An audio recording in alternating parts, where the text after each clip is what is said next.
करनाल एक गांव हरसीपुरा में 24 नवंबर 2022 को उसी गांव की एक 55 साल की महिला राजवंती अपने ही घर से गायब हो गई। पुलिस अब राजवंती की गुमशुदगी के मामले में जांच कर ही रही थी, लेकिन उनका कुछ भी पता नहीं चल रहा था। वो अपने घर में किसी को बताए बगैर कहीं चली गई थी। इस सिलसिले में घर वालों ने घरौंदा थाने में रिपोर्ट लिखवाई थी। महिला की दिमागी हालत भी ठीक थी, किसी से कोई शिकायत परेशानी भी नहीं थी। फिर अचानक कहाँ गायब हो गई? राज बना हुआ था। इसी बीच पुलिस का ध्यान एक अजीब इत्तेफाक पर गया। इत्तेफाक ये कि जिस रोज से राजवंती देवी गायब थी, उसी रोज उसी गांव में एक लड़की की दर्दनाक हादसे में मौत हो गई थी। 25 साल की इस लड़की का नाम अंतिमा था। अंतिमा अपने ही घर में करंट लगने और झुलसने की वजह से मारी गई थी। वारदात तब हुई जब लड़की के घर वाले बाहर थे।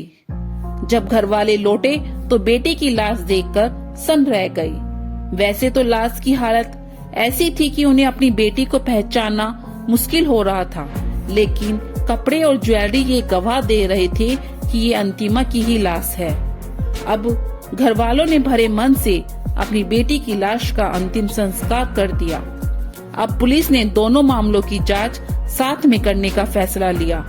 पता चला कि अंतिमा की मौत को हादसा मानकर ही इस मामले में घर वालों ने अंतिम संस्कार कर दिया था। उसकी मौत की कोई जांच नहीं हुई थी। ऐसे में पुलिस ने अंतिमा के मौत के बारे में पता करना शुरू किया। अंतिमा की मौत के बाद पुलिस ने उसके सोशल मीडिया अकाउंट की पड़ताल की और इस कोशिश में उसे एक चौंकाने वाली बात पता चली।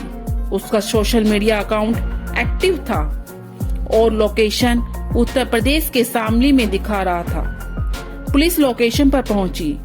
पुलिस को जो शक था वो शक सही निकला। वहाँ अंतिमा मिल गई और अंतिमा जो 4 महीने पहले अपने ही घर में शॉर्ट सर्किट करंट और जलने से मर गई थी, जाहिर है अंतिमा जिंदा थी। तो फिर सवाल है, मरी कौन थी? जवाब है, मरी थी अंतिमा के गांव में रहने वाली 55 साल की महिला राजवंती देवी। लेकिन कैसे? पुलिस को अब ये पता करना था। पुलिस के शिकंजे में आई अंतिमा ने बताया कि उसका शामली के एक लड़के से फेसबुक पर अफेयर था, लेकिन घर वाले इस रिश्ते के लिए राजी नहीं थे। ऐसे में वो अपनी मौत दिखाकर अपने आशिक के साथ सुकून की जिंदगी जीना चाहती थी। प्लानिंग उसने पहले से ही तैयार कर रखी थी, बस उसे मौके का इंतजार था।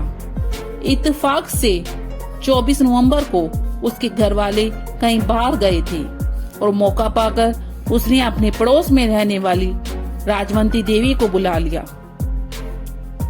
इसके बाद उन्हें पानी में नींद की गोली मिलाकर दे दी। जब राजवंती गोली खाने की वजह से बेहोश हो गई तो पहले उसने राजवंती का गला घोटा, फिर करंट लगाया,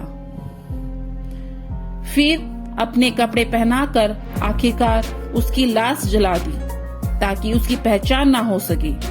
इसके बाद वो अपनी प्रेमी के साथ भाग गई और उसके साथ शादी करके शामली में ही रहने लगी। लेकिन अब पुलिस ने उसे गिरफ्तार कर लिया था और साथ ही राजवंती देवी की मौत का राज भी फांस हो गया था।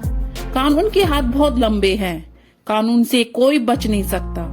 क्राइम का अंत आखिरकार खतरनाक ही होता है। फिर मिलते हैं एक नई कहानी के साथ। जब तक सतर्क रहे, सावधान रहे। जय हिंद।